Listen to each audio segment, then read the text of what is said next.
Ice fishing is a fun, social, and rewarding activity that you can do during the winter time. The first thing that you need to do before you can get fishing is to get some bait. Here we are at a local bait shop getting some waxworms. These are used for pan fishing and come in a tobacco tin. For less aggressive perch, some fishermen use wigglers. Wigglers are a mayfly larva and get their name from obviously wiggling. Here we have some large pike suckers that we picked up from the bait store. These are used for putting on the hook of a tip-up and are aimed at catching northern pike. However, you may catch a large walleye off of this as well. You will also need some gear to go ice fishing. You will need an ice auger for drilling holes, a skimmer to clear the hole of ice, poles for pan fishing, tip-ups for catching northern pike, a 5-gallon bucket to sit on, and of course warm clothes. The next thing that you will want to do is to get out on the ice.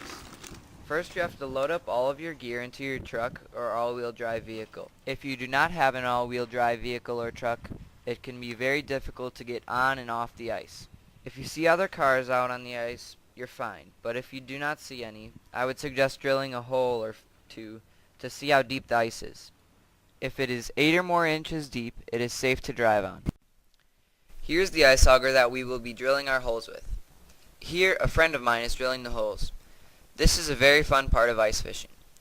Just watching the auger read through that ice and feeling the power is amazing. Smaller blades are used for pan fishing, so you can drill more holes faster. You would attach a larger blade for tip-ups because you never know when you might pull up a 40-inch pike.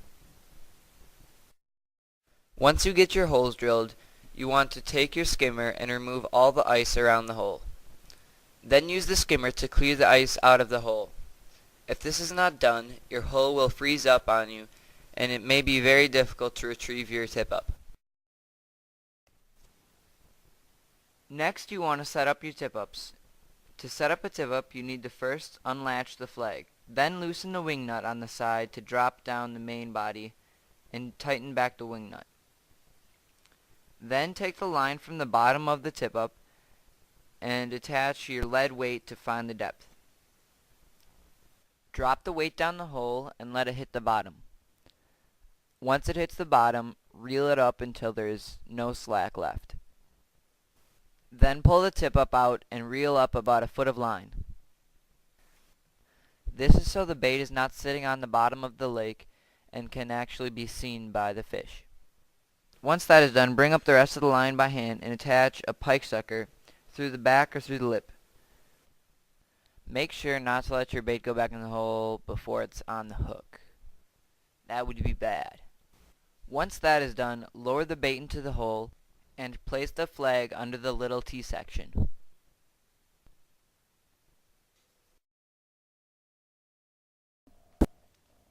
After setting up your tip-ups, you can get started on pan fishing. You want to take your 5-gallon bucket and place it upside down near the hole. Make sure that on blustery days your waxworms are secure. Now you want to take out your waxworms and put one on a hook.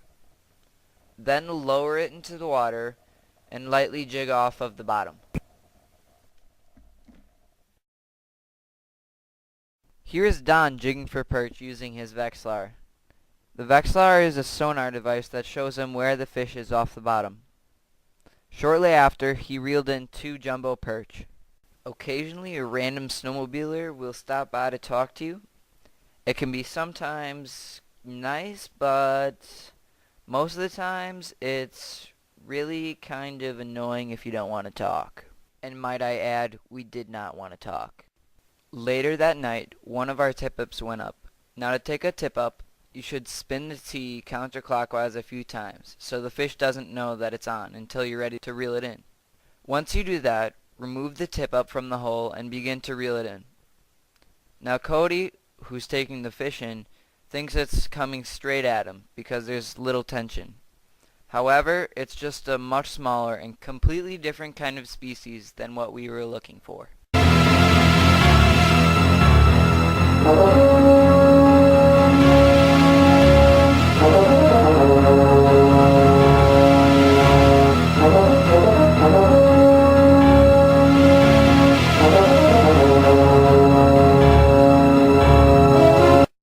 a bullhead.